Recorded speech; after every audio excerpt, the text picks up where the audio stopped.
ఓం నమః శివాయ. నమో నారాయణాయ. స్వర్ణాకర్షణ కాల భైరవాయ నమో నమః. హరి ఓం. మా ఛానల్కి స్వాగతం. చూస్తున్న వీక్షకులకు, ప్రేక్షకులకు, ప్రియ కాల భైరవ భగవద్బంధులకి స్వాగతం పలుకుతూ మమ్మల్ని ఎంతగానో ఆదరిస్తూ ఉండబడినటువంటి ప్రియ సోదర సోదరీమణులకు, జ్యోతిష్య అభిమానులకు, సనాతన ధర్మ సంరక్షకులకు అందరికీ కూడా తెలుగు ఉగాది పండగ శ్రీ పరాభవనామ సంవత్సర పండగ శుభాకాంక్షలు. ఈ సంవత్సరం రాజు దేవగురు బృహస్పతి అవ్వడం వలన అందరికీ మంచి విద్యను, విద్యార్థులకు విద్యను, ఉద్యోగస్తులకు ప్రమోషను, వ్యాపారస్తులకు ధనాదాయము, రాజకీయవేత్తలకు అనేక రకాల పదవులు అలంకరిస్తూ నైపుణ్యంతో కూడుకున్న, ఆరోగ్యంతో కూడుకున్న ఐశ్వర్యాన్ని ప్రసాదించాలని మనం కూడా మనసారా కోరుకుందాం. ద్వాదశ రాశుల్లో గ్రహ గమనాలు వీక్షింపచేద్దాం. మిథున రాశిలో దేవగురు బృహస్పతి సంచార స్థితి, సింహరాశిలో కేతు సంచార స్థితి, అలాగనే కుంభరాశిలో రాహు సంచార స్థితి, మీనరాశిలో శని భగవానుడి సంచార స్థితితో ద్వాదశ రాశుల్లో గ్రహ గమనాలు ఈ విధంగా ఉన్నాయి. ఈ సంవత్సరము రాజు దేవగురు బృహస్పతి అవ్వడం వలన సకాలంలో పంటలు, విద్య, ఉద్యోగము, ఐశ్వర్యము, అనంతమైన ఈ భూమండలం అంతను కూడా నిత్యము సస్యశ్యామలంగా ఉంటుంది. కనుక అందరికీ ఇది చాలా శుభకరణంగా భావించగలగాలి. మంత్రివర్యులు కుజభగవానుడు అవ్వడం వలన పాలకుల మధ్య స్వల్పమైన విభేదాలు ఉండే అవకాశాలున్నాయి. సమన్వయంగా ఎవరైతే ముందుకు వెళ్ళగలరో వారందరికీ ఐశ్వర్యం కలుగుతుంది అని చెప్పి గమనించాలి. కనుక ఈ సంవత్సరము పరాభవనామ సంవత్సరము అంటే కొద్దిపాటి అధర్మంగా ఉండబడిన వారికి పరాభవము, అవమానం తప్పదు. ధర్మబద్ధంగా ఉండబడిన వారికి ఐశ్వర్యం కలుగుతుందని చెప్పి కూడా గమనించాలి. కుంభరాశి వారికి శ్రీ పరాభవనామ సంవత్సరంలో ఎలా ఉండబోతుంది, ఎలాంటి విధి విధానం పాటించడం వలన వీరు అపార కుబేర సంపన్నులు అవుతారో, ఒకవైపు ఏలనాటి శని చివరార్థ సంచార స్థితిగా ఉన్నప్పుడు శ్రీ పరాభవనామ సంవత్సరంలో ఎలాంటి విధి విధానం పాటించడం వల్ల యోగాన్ని పొందాలో ఈ యొక్క వీడియోలో సవివరంగా సంపూర్ణంగా తెలుసుకుందాం. కుంభరాశిలో ఏ నక్షత్రాలు వస్తాయి అనగా ధనిష్ఠా నక్షత్రంలోని 3వ పాదం, 4వ పాదం, శతభిష నక్షత్రంలోని 4 పాదాలు, పూర్వపాద నక్షత్రంలోని 1, 2, 3 పాదములు కలిపితే కుంభరాశి. రాశాధిపతి శని భగవానుడు. రాశిలోనే రాహు సంచార స్థితి, ధనావాకు కుటుంబ స్థానంలో శని భగవానుడు రాశాధిపతి రాజు అవ్వడం వలన వీరు వీలైనంత వరకు ఎన్నో జాగ్రత్తలు వహించాలి అని చెప్పి జ్యోతిర్విజ్ఞానం తెలియచేస్తుంది. వీరి యొక్క ఆదాయం 2, వ్యయం 8 అంటే -6 చూపిస్తుంది. కారణం ఏంటి? ఒకవైపు ఏలనాటి శని, ధనవాక్కు కుటుంబ స్థలంలో శని భగవానుడు రాశాధిపతి రాజు అవడం వలన విందులని, వినోదాలని, ఆర్భాటాలని, హంగులకు, పొగడ్తలకు మీరు బానిసలయ్యారా? స్థిరాస్తులు పోయి, చరాస్తులు పోయి, క్రెడిట్ కార్డులలో డబ్బులు తీయడం, అందినాల చోట డబ్బులు పొందడం, కీర్తి ప్రతిష్టలకు భంగం వాటిల్లే పరిస్థితి ఉంటుంది. దీనివల్ల రాబోయే కాలంలో గడ్డు కాలంగా ఉండబోతుంది అని చెప్పి గమనించగలగాలి. అదే కాకుండా తృతీయ స్థానాధిపతి కుజభగవానుడు మంత్రివర్యులు అవడం వలన అన్నదమ్ముళ్లతో, అక్కా చెల్లెలతో, పార్ట్నర్షిప్ వ్యవహార కార్యక్రమం నడిపించే వారందరితో స్నేహపూర్వకమైన వాతావరణంగా ఉండగలగాలి. అదే కాకుండా విశేషమైనటువంటి పంచమ స్థానంలో దేవగురు బృహస్పతి సంచారం చేయడము, ఆయనే రాజు అవ్వడం వలన పిల్లలతో, తల్లిదండ్రులతో, గురువులతో చాలా అంటే ఓపికగా, పట్టుదలగా ఇచ్చిపుచ్చుకోవడం, అనడం, అనిపించుకోవడం కాకుండా గౌరవ మర్యాదలతో మీరు ఉండగలగాలి. మీరు తప్పకుండా యమునా నది పుష్కర స్నానం ఆవశ్యకత అని చెప్పి గుర్తుపెట్టుకోగలగాలి.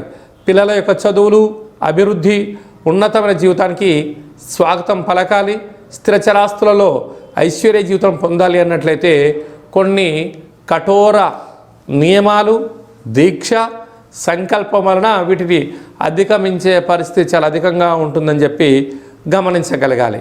అలాగనే సప్తమ స్థానంలో కేతు సంచార స్థితి, రాశాధిపతి రవి అవ్వడం వలన, ఇక్కడ విశేషమైనటువంటి ఆయన నీరసాధిపతి అవ్వడం వలన వ్యాపార కార్యక్రమాలు, లావాదేవీలలో ఎంతో ఓపిక చాలా అవసరం అని చెప్పి జ్యోతిర్విజ్ఞానం తెలియచేస్తుంది.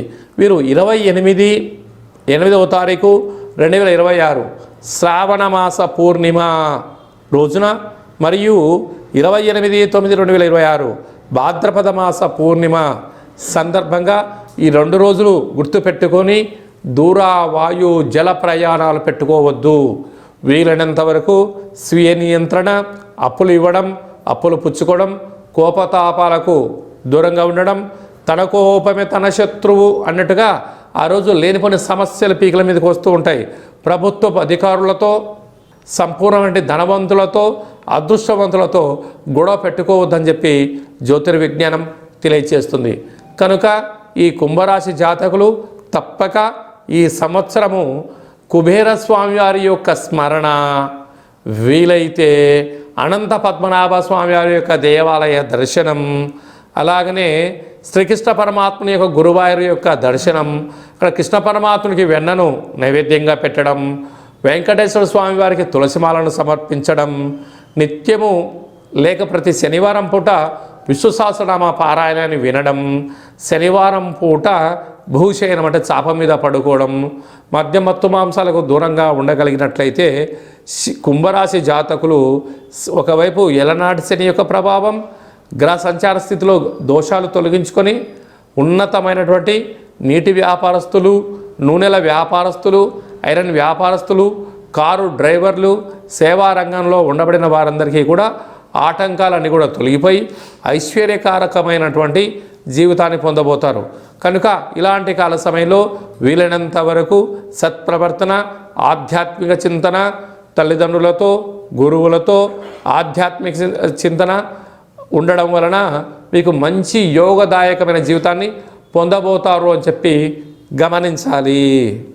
శ్రీ పరాభవనామ సంవత్సరం అంతనూ కూడా అన్నింటా మనం విజయం సాధించగలగాలి అన్నట్లయితే రాజు దేవగురు బృహస్పతి అవ్వడం వలన ప్రతి గురువారం పూట శ్రీ మేధా దక్షిణామూర్తి స్వామి యొక్క దర్శనం, రాఘవేంద్ర స్వామి వారి యొక్క పారాయణం, గురుచరిత్ర పారాయణం చేయడం వలన అందరికీ శుభం కలుగుతుంది.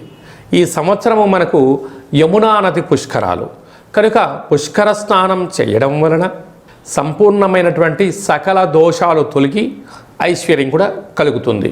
అలాగనే మంత్రివర్యులు కుజభగవానుడు అవ్వడం వలన శ్రీ వళ్ళీ దేవసేన సుబ్రహ్మణ్యేశ్వర స్వామివారి యొక్క అష్టకాన్ని వినడం, ప్రతి మంగళవారం పూట కుజుడికి సంబంధించిన పూజా కార్యక్రమంలో పాల్గొనడం, షష్ఠీ తిథి యందున దేవాలయంలో పాలు పోసి లేకపోతే పుట్టలో పాలు పోయడం వలన కుజభగవాను యొక్క ఆశీస్సులు కలుగుతాయి.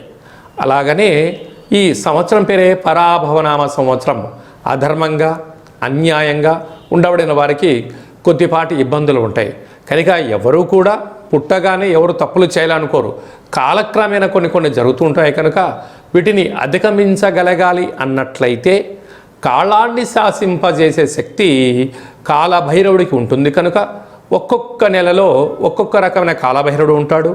కాళభైరవనామ స్మరణ, అష్టకాన్ని వినడం, గృహంలో కూష్మాణ దీపాన్ని పెట్టుకోవడం, కుక్కలకు ఆహారాన్ని ఏర్పాటు చేయడం, పక్షులకు ఆహారాన్ని ఏర్పాటు చేయడం వలన సకల గ్రహ దోషాలు తొలగిపోతాయి. అలాగనే మీ వ్యక్తిగత జాతకం తెలుసుకోవాలనుకుంటున్నారా? మీ యొక్క పేరు, పుట్టినటువంటి తేదీ, నెల, సంవత్సరం, పుట్టినటువంటి సమయం రాసి పంపించినట్లయితే 100 సంవత్సరాల జాతకం రాసి పంపించి పుట్టినప్పుడు గ్రహ గమనాలు ఎలా ఉన్నాయి, శ్రీ పరాభవనామ సంవత్సరంలో ఎలా ఉండబోతుంది, రాబోయే కాలంలో భవిష్యత్ కాలంలో ఎలా ఉండబోతుందో మీకు సవివరంగా సంపూర్ణంగా తెలియచేయడం జరుగుతుంది.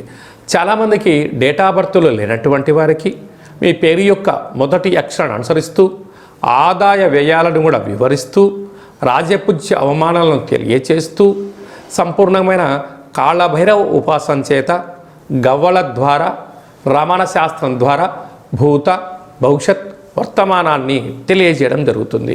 కనుక ఈ కింది నేమును సంప్రదించి అపాయింట్మెంట్ తీసుకొని సంప్రదించగలరు. శ్రీ పరాభవనామ సంవత్సరం అంతను కూడా అందరికీ నిండు నూరేళ్ల ఆయురారోగ్యాలు, ఐశ్వర్యము, ఆనందము, పాడి పంట, ఐశ్వర్యము, స్వయం కృషి, పట్టుదలతో అందరికీ విజయాలు కలగాలని కోరుకుంటూ మనసారా కాళభైరవ స్వామి యొక్క ఆశీస్సులు. ఓం కాళకాలాయ విద్మహే కాళాతీతాయ ధీమహి తన్నో కాళభైరవ ప్రచోదయాతు. ఓం రాజాదిరాజాయ ప్రసహ్య సాహినే నమో వయం వై శ్రవణాయ కుర్మహే సమే కామాన్ కామకామాయ మహ్యం కామేశ్వరో వై శ్రవణాయ మహారాజాయ నమః. శతమానం భవతు శతాయు పురుష సతేంద్రియ ఆయుష్యేవేంద్రియే ప్రతితిష్టతి. ధనం ధాన్యం బహుపుత్రలాభం శత సంవత్సరం దీర్ఘమాయు. శ్రీ పరాభవనామ సంవత్సరాంతం అఖండం నిత్యం శాంతిరస్తు, వృద్ధిరస్తు, తుష్టిరస్తు, అవిఘ్నమస్తు, ఆయుష్యమస్తు, ఆరోగ్యమస్తు. స్వస్తిం శివం కర్మాస్తు, కర్మ సమృద్ధిరస్తు, వేద సమృద్ధిరస్తు, పుత్రపౌత్రాదిరక్షంతు. సర్వే జనా సుఖినో భవంతు, లోకా సమస్తా సుఖినో భవంతు. సర్వం కాళభైరవ దేవతార్పణమస్తు. హరి ఓం. ఈ వీడియో మీకు నచ్చినట్టయితే మా ఛానల్ని సబ్స్క్రైబ్ చేసుకోండి. అందరికన్నా ముందుగా ఆధ్యాత్మికమైనటువంటి సలహాలు సూచనల కోసం మా ఛానల్ని గంట సింబల్ ప్రెస్ చేసి ఆలైన బటన్ కూడా ప్రెస్ చేసి భగవద్బంధులకు, మిత్రులకు, స్నేహితులకు ఈ సమాచారాన్ని, భక్తి సమాచారాన్ని చేరవేసి హిందూ ధర్మాన్ని కాపాడగలరు.